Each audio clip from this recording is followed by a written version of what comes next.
We're going to open up the mailbag today. And is Brad Marchand on the same trajectory as Vladimir Tarasenko last year?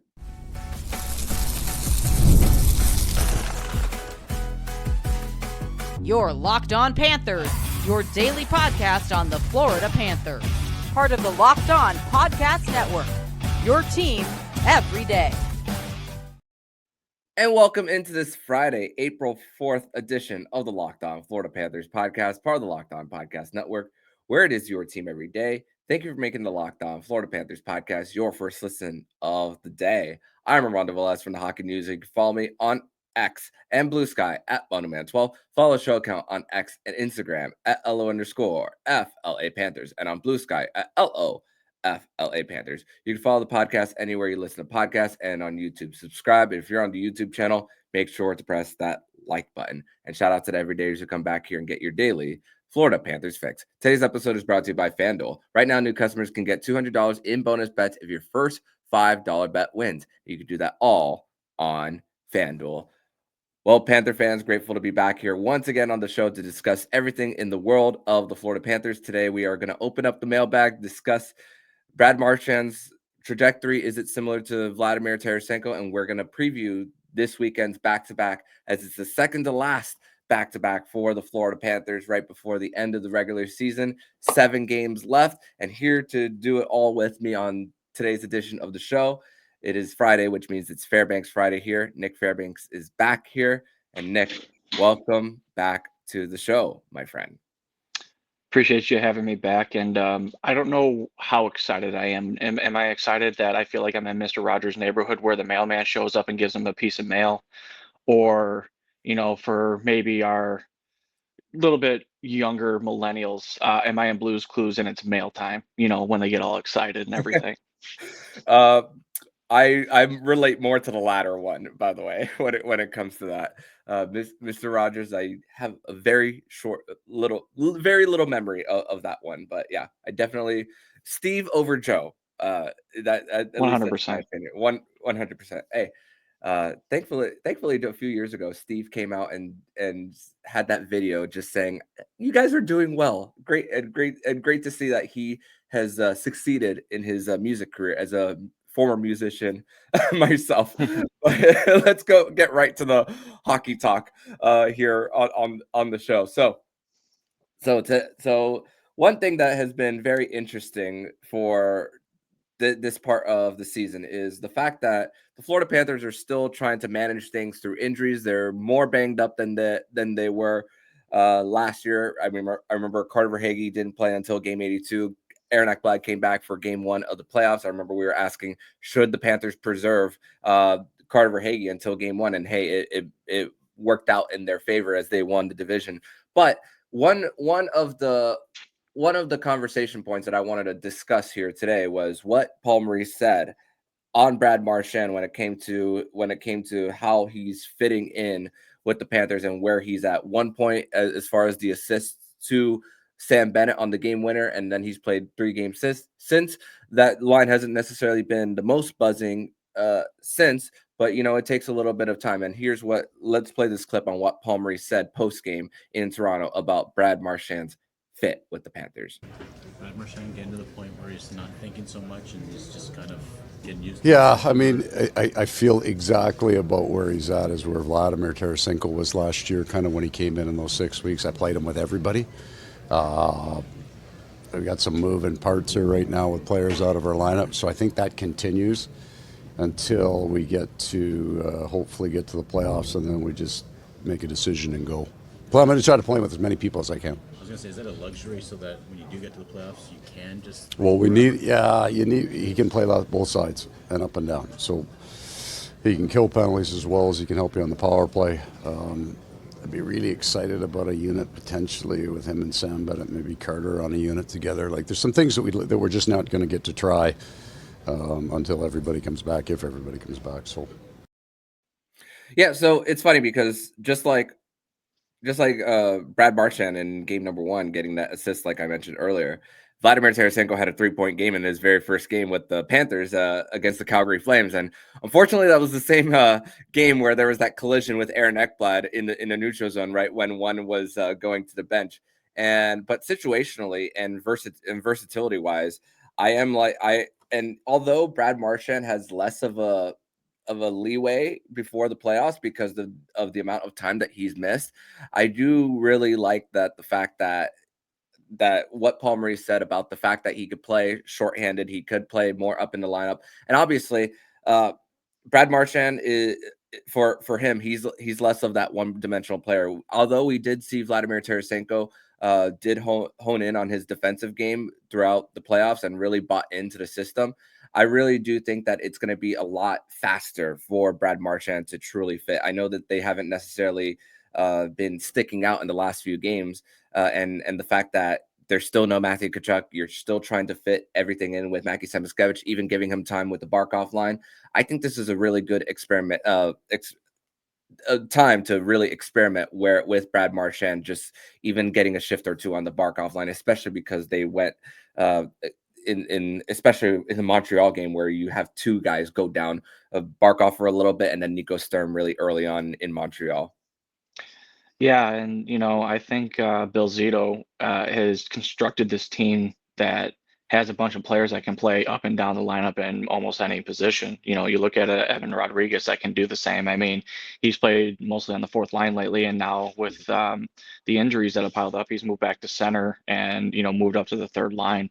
So Brad Marchand does fit that mold to a T. I think right now it's understanding, where he needs to be positionally and how he's going to fit in with his line mates. I personally think he's just trying to figure things out. And, maybe the scoring comes a little bit later in more clutch situations. But as of right now, Panthers are just trying to stay healthy. And if anything, they've been in just about every single game because of their defense. It's not their offense, unfortunately, but they're playing the right way even without the star power that they do have. So just imagine how well they're playing now defensively and add all those players that can take them to the next level. Yeah, and I think about more of how forwards are going to be more back, which is going to sacrifice a little bit of offense. They're not going to get as far up in the D zone or even in the neutral zone for those stretch passes. So it's going to be obviously the stretch passes, the passes are going to be easier to complete whenever you're near the blue line, whenever you're helping support your defenseman there.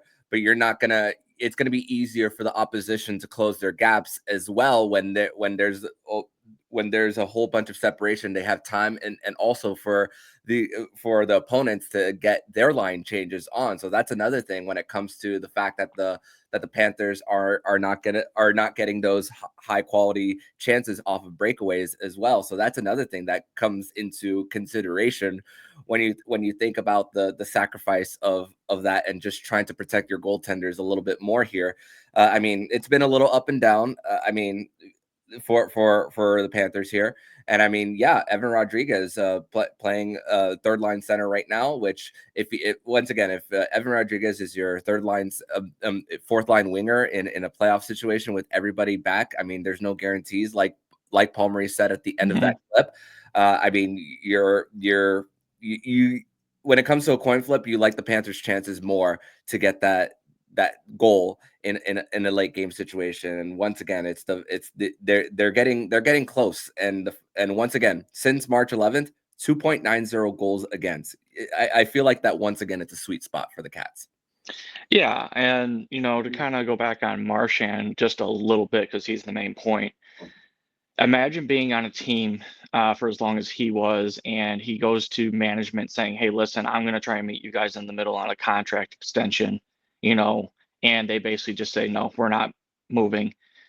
It's probably still a shock to his system. He probably didn't expect to be traded. So, he's got to transition from that, going from a Boston team that he was on for a long time, was very successful with, was their captain. So, there is going to be that adjustment period, and you can't expect it to be after 1, 2, or 3 games. It's going to be over a period of weeks, maybe a month, for him to kind of get into what the Panthers are trying to do, him kind of leaving Boston behind and then hopefully contributing in the end. Yeah, no doubt. So it's just it's a shock to a player's system whenever it's you're also dealing with a little bit of off the ice stuff with family move. Although I don't expect them to buy a house, I think it's going to be like a hotel stay for him, and then just bringing everything together. And of course, what's going on with his upper body injury. Even though I players during this part of the season, even if they're in the lineup, they're not playing at 100%. So you got to factor everything when it comes to just how he's able to make things happen whenever it comes to just producing the points off the ice. And listen, it's an adjustment period for one of his line mates, and Mackie Samoskevich as well. Although he's currently playing on the third line for the Panthers, but even in those games where they were playing together, and I'm sure there's maybe a little bit of nervousness for Mackie Samoskevich, knowing that this is a Stanley Cup champion. This is a former captain of a team that has brought a lot of grit. So I can understand why that maybe there might be a little bit of overthinking of where the other teammates on their line are on the ice. So there's also that period of adjustment for both the veteran and the youngster in Mackie Samoskevich. So that's another thing that we got to consider. But hey, there's still 7 games to go before the postseason begins. So hopefully with little less of runway for Marchand. Thankfully, it's easier for him to adjust. But in segment number 2, we are going to open up the mailbag, and we're going to answer some of your questions that you guys submitted on X and Instagram. We're going to discuss that all next here on the Locked On Florida Panthers podcast.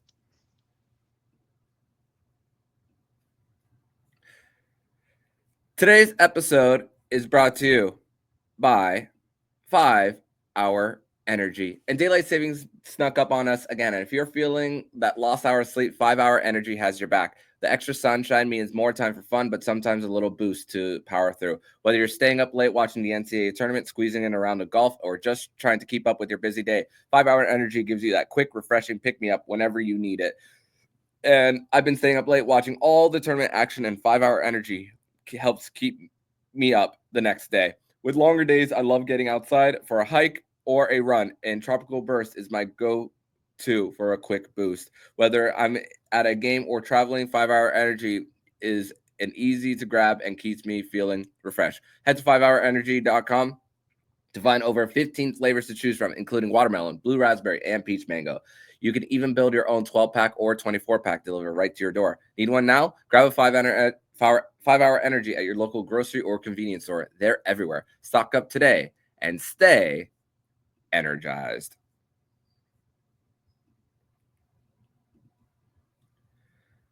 Segment 2 here on this Friday, April 4th edition of the Locked On Florida Panthers podcast. Thank you once again for making the Locked On Florida Panthers podcast your first listen of the day here on a Friday. And this segment, we are opening up the mailbag for you guys. And we are going to go first question from TBER_Florida. What's up, Tony?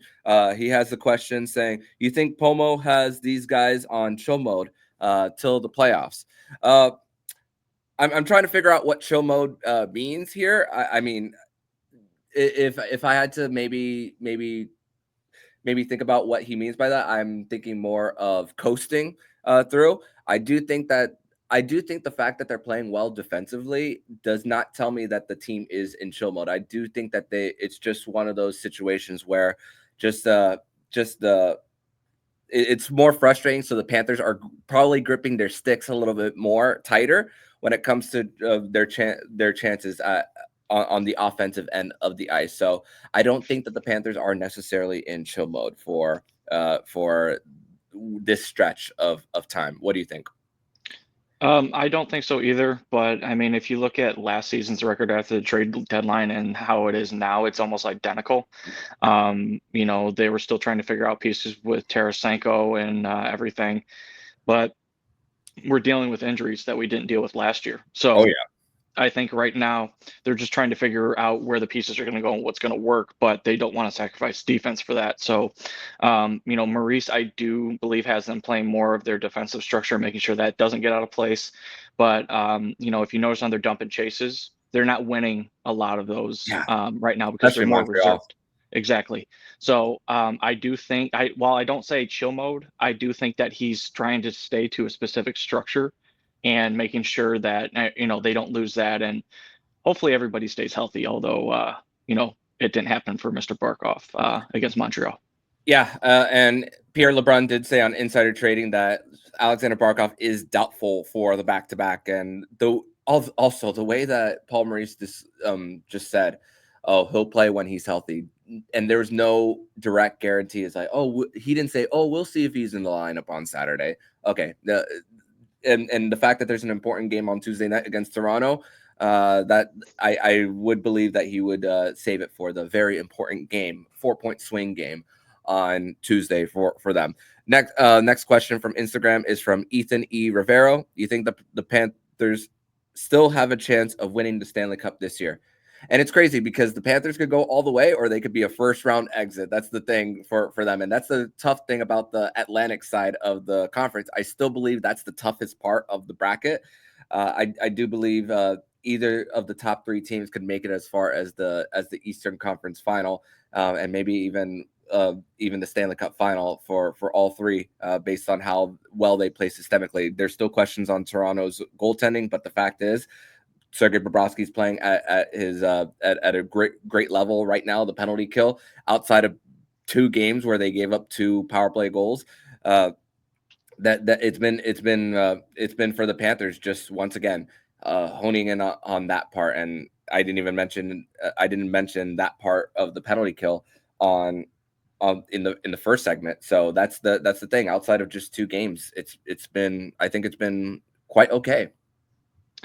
Yeah, I think Florida still has the best chances when they're healthy. You know, they're the reigning defending Stanley Cup champs. You can't take that away from them. You know, Tampa Bay looks much better than everybody expected. You know, so that's going to be an issue depending on if they run into them in the first round, which is looking more likely. But you know, once you get in the playoffs, you know, it starts back at zeros. It's a new game. It's a new season, basically, and anybody can win. And, you know, the Giants can fall and the little man can win. So I think when Florida gets healthy, they're still going to be the favorite, although I think it's going to be tougher this year, not only with the mileage on their legs over the last couple of seasons, but getting everybody back to gel together and hopefully ready by game 1.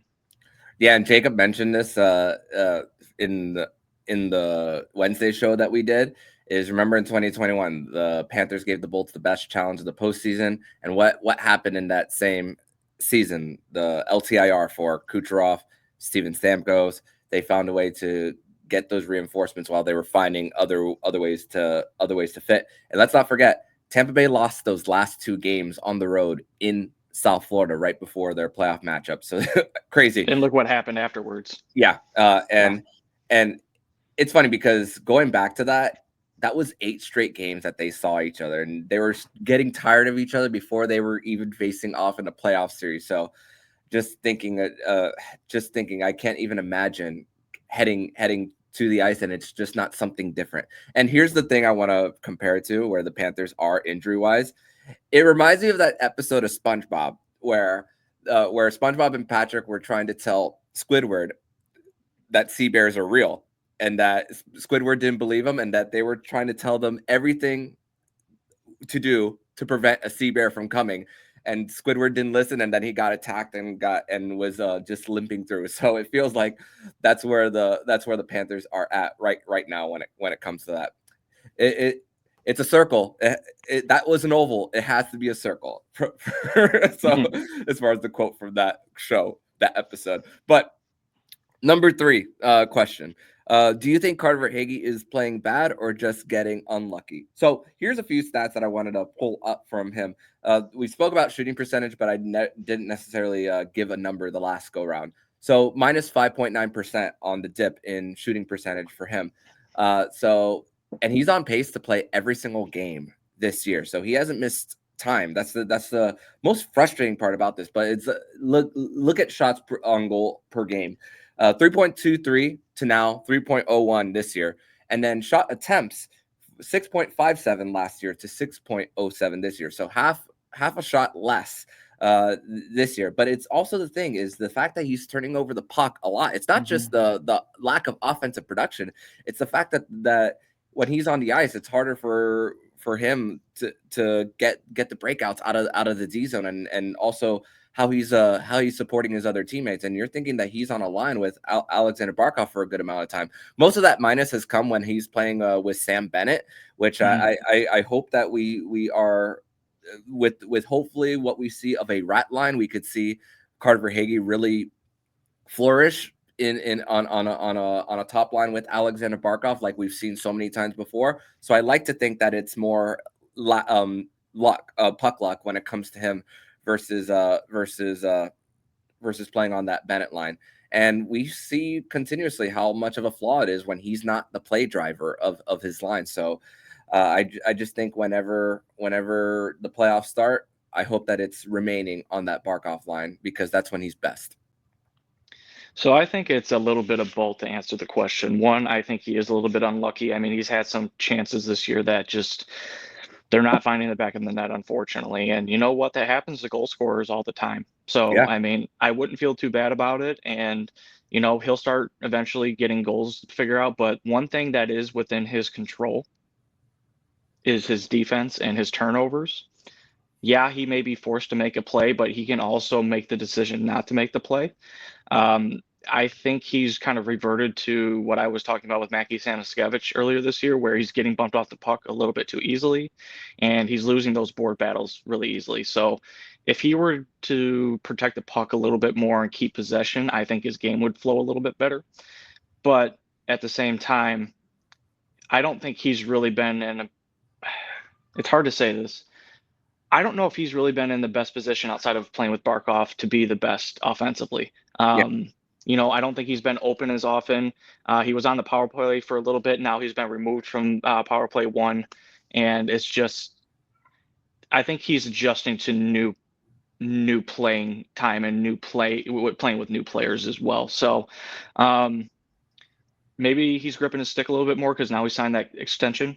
You know, it happens all the time. But at the same time, you know, that's why you got paid the money. You proven yourself. Just go out there and play your game and play the best of your ability. Yeah, and you think about power play too, where he's at. It's not guys who are it's not with guys who are like taking the world by storm when it comes to it. And you also got to think Nate Schmidt's running that second unit for the Panthers. Etulis Turanen's on that second power play unit, where he's not known as a goal scorer for him, or even a guy who's gonna consistently find the open teammate for him. So that's another. It's for as far as the special team side of things, that's also the struggle, that he's not playing with other guys who can control the ice as much, although they can control possession, but it's not really getting the high quality chances up on the goaltenders as well. Last question. This one's going to be quick. At Sasha Barkey on X, chances at the division, either of these teams, and my answer to this is you can't give any points to Tampa Bay or Toronto on the head-to-heads. If you give a single point to either of those in your matchups, it's over.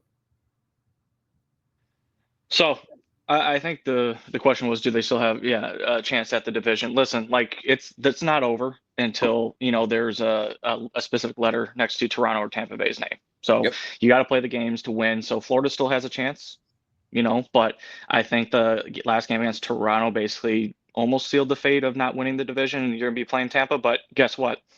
This is the NHL.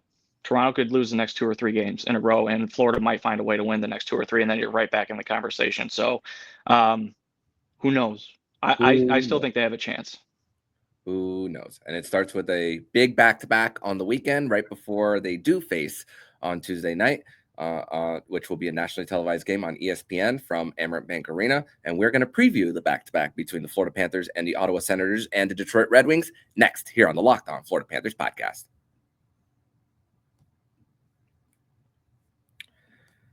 Today's episode is brought to you by FanDuel. And the NCAA tournament is here, and FanDuel is giving you the chance to get in on the action like never before. Right now, new customers can get $200 in bonus bets, and when your first $5 bet wins, that's $200 extra bucks when you use on everything from buzzer beaters to Cinderella stories, and even who's gutting down the nets. And with tournament games happening almost every day, there's always something exciting to bet on. The FanDuel app is simple to use, and when I win, I get paid instantly. No waiting around. So visit FanDuel.com and get in on the college hoops action all tournament long. And you could do that all on FanDuel.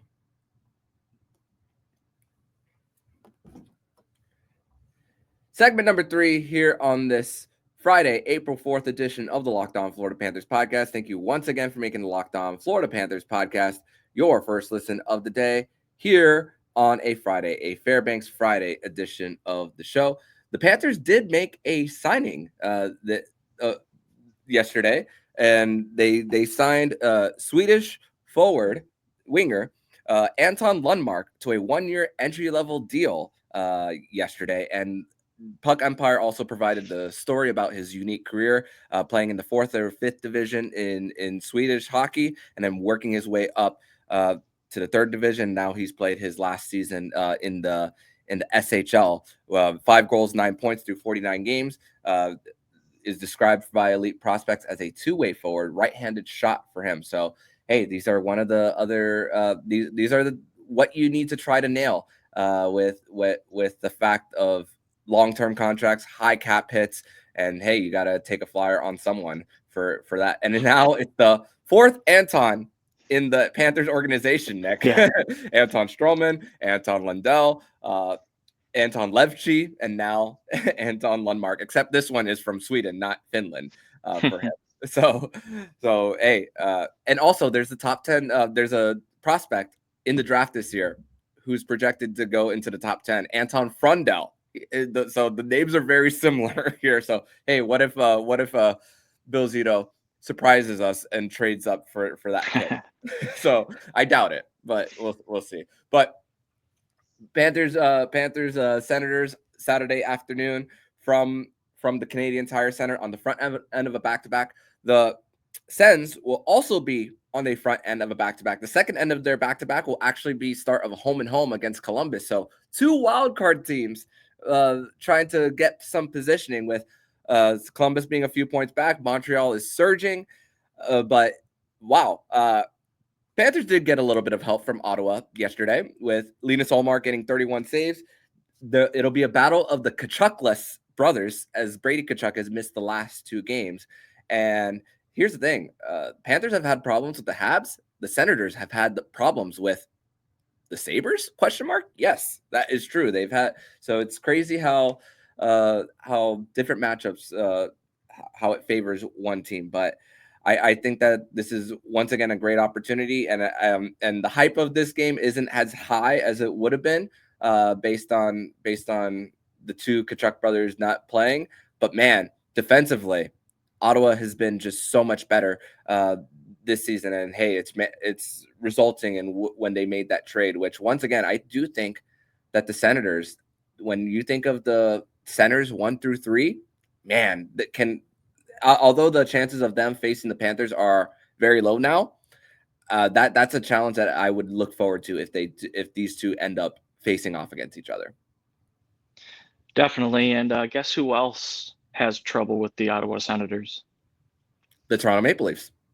And that could be a first-round matchup. So, yes. Sorry. I think, with this game being Tkachuk-less and everything, you're going to see not only how the teams are going to basically navigate one another, but you're not going to have that extra element of spiciness. Matthews is not going to, instigate or, try to poke at Ullmark, and then you're not going to have Brady going after Bob, things like that. So you're going to have more of a straightforward game, which I don't know if that it could be a good thing. It could be a good thing, but I don't know if it fits the Panthers' DNA. The Panthers like to really incite a little bit of chaos into the game and literally get into the game, into the other team's game or their heads, and we'll see what happens. As long as they stick to their defensive structure, I do think that this is a game that they can pull out, but we need some of the players to step up and start scoring some goals instead of, I don't know. I think Mackey had a chance to put the puck on the far side, and he hit the post. So putting those chances in, I think would definitely give Florida a better chance. And thankfully, as we hear Nick's cat in the background, which is a little distracting, but hey, I love the background noise here. But for this one, I think with the fact that Marchand and Bennett's still in the lineup, I think that there's still an opportunity for some chaos there for the Panthers here. but at the same time, I do believe it's still an opportunity for the Panthers to be to go less of that after the plays. And I do believe it could be more of just getting down to business and saying, hey, the focus here is trying to get our game right. The focus here is trying to get the 2 points.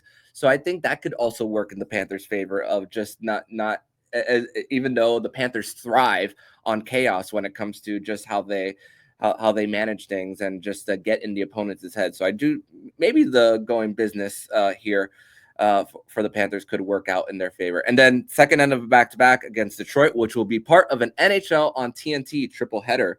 The first game is the Capitals playing on the first end. So hopefully we will see a record breaker before the Panthers take the ice on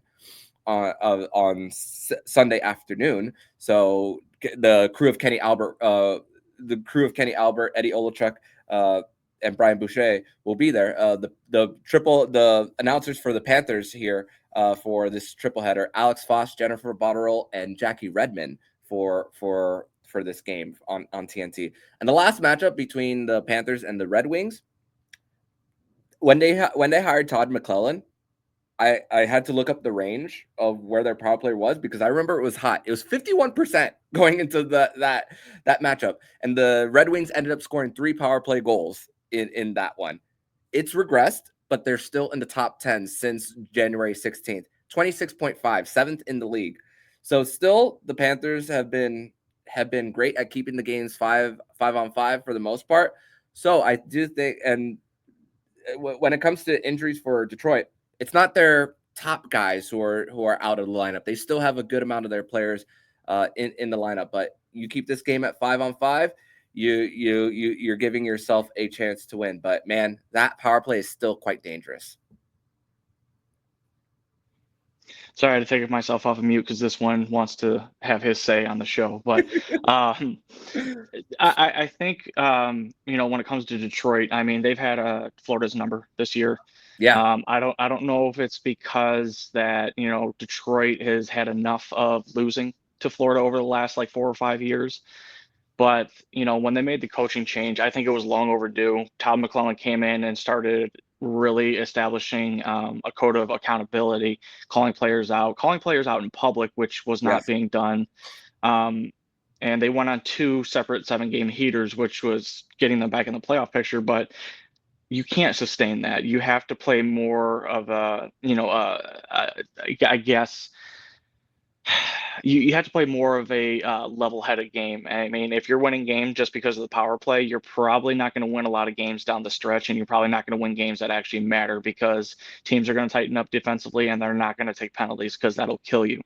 Now, where Florida comes in on this game on Sunday, I really hope Sam Bennett doesn't take his usual penalties in the offensive zone or in the neutral zone by hooking or tripping somebody, because he's kind of getting back to his old self about that. But also, Detroit will try to antagonize you. I mean, Dylan Larkin will try to get in your face and try to get you to do something. You have Ben Sherrod on the back end that doesn't really care who you are. He'll he'll size you up. And then on top of that, I know Peter Mrazek's hurt right now, but you're either going to have Alex Lyon or you're going to have Talbot come in and play. And Talbot's been pretty good this season. So of the 2 games that are winnable, I don't know right now. I just hope that you win the Ottawa game because, listen, they have 86 points, I believe, and Florida's at 92. I think you want to get that game to keep the separation between the two, and that you kind of keep the wild card talk and you put it to bed. It's funny because I have a bit of mixed feelings of if the Panthers do end up falling into the wild card, because they can't. It's highly unlikely that they would fall onto the Metropolitan side of the bracket. And the thing is, I've already accepted that the Panthers are going to face either the Leafs or the Lightning, and it's just a matter of just where it falls, and the fact that I do believe that the division chances are low as of right now. And if you just happen to fall a little further, that would put a sign of saying, hey, they're not getting they're not getting the wins, it would say you're not even getting it to the extra 5 minutes of overtime for that. But at the same time, the opponents are likely going to remain the same of the possibility of Toronto and Tampa Bay, but I get why you would want to still get some good fortune here and some positive momentum going into the postseason. So I can also understand why it would be important also to get the win against the Ottawa Senators, especially. We do have scenarios here. A win of any kind on Saturday, or a regulation loss by the New York Rangers, who they play the New Jersey Devils on Saturday afternoon on ABC, along with the combination of at least an OTL by Columbus, or an OTL by both the New York Rangers and the Florida Panthers, and they will clinch their spot into the playoffs. So that is the scenario there. And hopefully we can stop talking about scenarios and that we could finally put that X next to the Panthers' name in the standing. So, Nick, any final words before we sign off out of here? Yeah, just one final thought. And I feel like I have to say this, after every loss, or at least a stretch of games where the Panthers don't look that great. Everybody, please relax. We look almost the same as we did last season before we went on our run. I understand we're dealing with injuries, but if you listen to what Pomo said after the game against Toronto and Montreal, their game was right. They played the game very well. They played to their identity and to their structure. They just didn't get the result. So the team is there. They're going to get the results soon, but just let's relax a little bit. Let's take it one game at a time. And sure enough, the playoffs will be here in the next, 2 weeks? April 19th and 20th. So yeah, there you go. So let's calm it down and let's get ready. Yep. And hopefully for the Panthers, we are seeing that the great habits are there.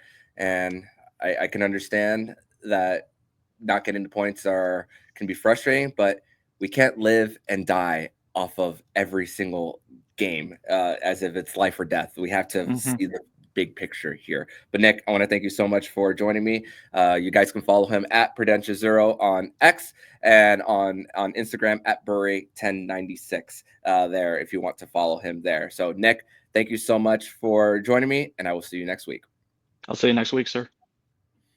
And if you like what you're hearing, please subscribe to the podcast to be notified every single time the Locked On Florida Panthers podcast jumps into your podcast feed. Don't forget to also subscribe to the other shows on Locked On NHL Network, including Locked On NHL, Locked On Fantasy Hockey, Flip Livingstone and Steel Roden, and Locked On NHL Prospects. Thank you once again for making the Locked On Florida Panthers podcast your first listen of the day. So I'm Armando Velez with Nich Fairbanks. And you've been listening to the Locked On Florida Panthers podcast, part of the Locked On Podcast Network, where it's your team every day.